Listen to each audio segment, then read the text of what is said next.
नहीं, लेकिन नीलेश जी, इतना बड़ा आदमी जो अपने को सर्वशक्तिमान मानता है, उनके साथ बड़े बड़े वकील हैं, तो क्या उनको इस बात का इल्म नहीं था कि अगर हम एफिडेविट में झूठी बात लिख रहे हैं तो कल को हमारे खिलाफ डिफेमेशन सूट हो सकता है? और डिफेमेशन सूट पे तो आप, ठीक है, आपने 19,750 करोड़ रुपए का डिमांड किया है, ये 1 लाख करोड़ भी हो सकता है, 2 लाख करोड़ भी हो सकता है, 2 रुपए भी हो सकता है, ये तो आपके ऊपर तय करना है कि कितना हो सकता है। लेकिन क्या उनके वकील को या खुद आदित्य ठाकरे को इस बात का भान नहीं था कि हम जो झूठा एफिडेविट दे रहे हैं ये हमारे लिए घातक हो सकता है और ये बूमरैंग करेगा, और अगर रिटेलिएशन हुआ तो उस फायर में हम बच नहीं पाएंगे, जो आज रिटेलिएशन आपने कर दिया? उसका देखिए, मैं फ्रैंकली बताता हूँ, या तो आज तक जो उनके साथ में अनुभव आए होंगे, इस एंगल से किसी ने लड़ाई नहीं है उनके खिलाफ,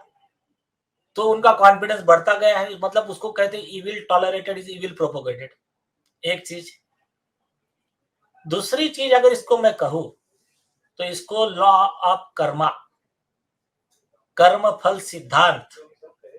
उसको अगर मतलब अपने इसमें कहे तो इनके जो पाप होते हैं ना किसी व्यक्ति के, तो पाप का फल, मतलब जब तुम्हारे एक सत्ता होती है तुम्हारे में, मतलब उसका क्या वर्ड कहते हैं कि तुम्हारे सर में जाता है, उस हमारे मराठी में माज बोलते हैं उसको। तो वो जो है, वो जब हाय में रहता है कि हाय मैं कोई नहीं, कभी कभी लगता है मैं ही भगवान हूं, मतलब ऐसा खुद को ये जो समझने वाले हैं, तो ये लोगों का भगवान क्या करता है फिर कि उसको और उसका ओवर कॉन्फिडेंस बढ़ाता है और थोड़ी ढील देता है, और बाद में फिर उसको ये हाल करता है कि उसको अपना रामधारी सिंह दिनकर ने कहा है ना कि जब नाज मनुष्य पे छाता है तो पहले विवेक मर जाता है,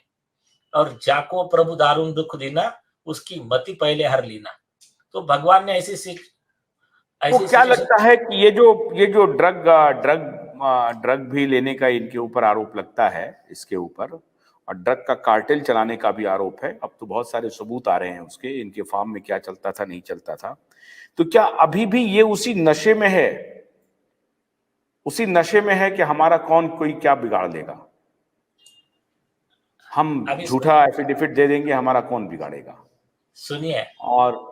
इसको अपनी पावर का अभी भी अहंकार है। सुनिए आशुतोष जी, आज का प्रेस कॉन्फ्रेंस, कल का प्रेस कॉन्फ्रेंस, कल का प्रेस कॉन्फ्रेंस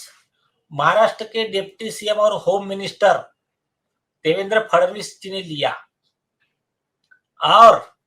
आज का प्रेस कॉन्फ्रेंस बीजेपी के प्रवक्ता एमएलए नीतीश राणे जी ने लिया। दोनों ने अपने प्रेस कॉन्फ्रेंस में स्पष्ट किया जो आपके ड्रग्स के आरोप है ना,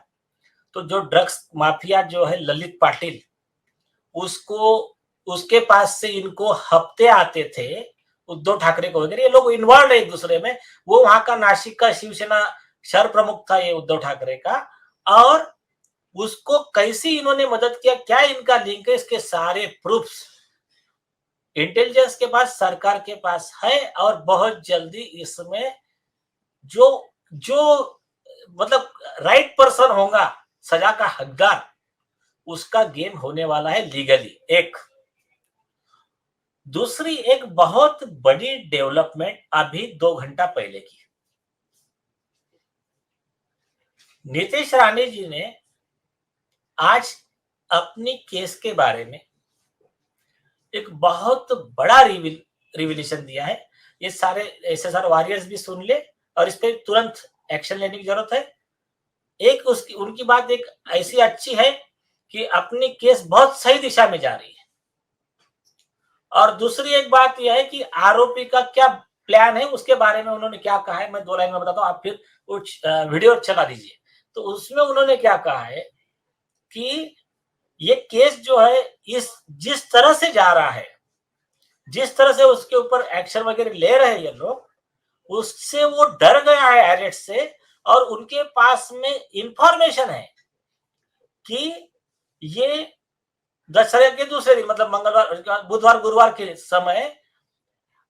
लंदन या साउथ अफ्रीका कहीं तो भी भागकर जाने वाला है अरेस्ट टालने के लिए, ये स्टेटमेंट है, ऑफिशियल स्टेटमेंट है बीजेपी के स्पोक्स पर्सन, जिनका आज सरकार है, जिनका आज होम मिनिस्टर है। आप चलाइए उसको। सुशांत सिंह और दिशा सालियान के मामले में काफी बार एलिगेशन किए हैं, प्रूफ के साथ एलिगेशन किए हैं। अब तो कोर्ट में वो मामला चालू हो गया है। आदित्य ठाकरे इतने डर गए हैं कि उन्होंने कैविएट दाखिल किया है। और मेरी ये भी मालूमात है, जिसको आप क्रॉस चेक करो, कि दसरा के बाद आदित्य ठाकरे शायद देश छोड़ के जा सकते हैं अरेस्ट को टालने के लिए, क्योंकि उनको डर है कि सुशांत सिंह और दिशा सालियान के मामले में उनको अरेस्ट हो सकती है। इसे दसरा मेलावे के बाद उनकी फ्लाइट की टिकट तैयार रखी गई है ताकि वो देश छोड़ के जा सकते हैं, क्योंकि उनको डर है कि जिस तरीके, जिस एंगल से वो कोर्ट में केस चालू है, उनको कल अरेस्ट हो सकता है। इसलिए मैं संजय राजाराम राउत को कहूंगा कि ललित पाटिल को अरेस्ट होने के बाद ही उनको इतना क्यों लग रहा है कि वो खुद भी अरेस्ट हो सकते हैं? क्यों सुषमा जी उसके अरेस्ट के बाद ही रोना चालू कर रही है? जी केस जी आज दिशा सालियान आणि सुशांत सिंग राजपूतची जी केस जी आज कोर्टामध्ये सुरू आहे, त्याच्यामध्ये नाईलाजाने ज्यांना कॅव्हिट दाखल करायला लागलं, म्हणजे एवढ्या वर्षापासून आम्ही बोलतोय की आदित्य ठाकरेचं नाव आहे आणि हे बोलतायत की त्याच्यात काहीच नाहीये, मग आदित्य ठाकरेला कॅव्हिट का दाखल करायला लागलं? अगर ती आत्महत्या होती, अगर ती हत्या नव्हती, मग कॅव्हिट का दाखल केली? आणि माझ्या माहिती अनुसार ज्या दिशेने ती केस चालली आहे आणि ज्या पद्धतीचे पुरावे संबंधित लोकांनी कोर्टामध्ये दाखवण्याची तयारी दाखवली आहे, ह्यांना अटकेची भीती निर्माण झालेली आहे। दसरा मेळाव्यानंतर ह्यांची बाहेरगाव किंवा लंडन असो, साऊथ आफ्रिकेची तिकीट तयार आहे, हे कधीही देश सोडून जाऊ शकतो आदित्य ठाकरे, अशी माहिती माझ्याकडे आहे। सर एक और सवाल आना चाहिए, मुंबई में कल देखा हमने पाकिस्तान के सपोर्ट में पाकिस्तान फ्री हो इस तरह का नारा मुंबई में दिया गया, हालांकि ठीक है, यहाँ तक ठीक है।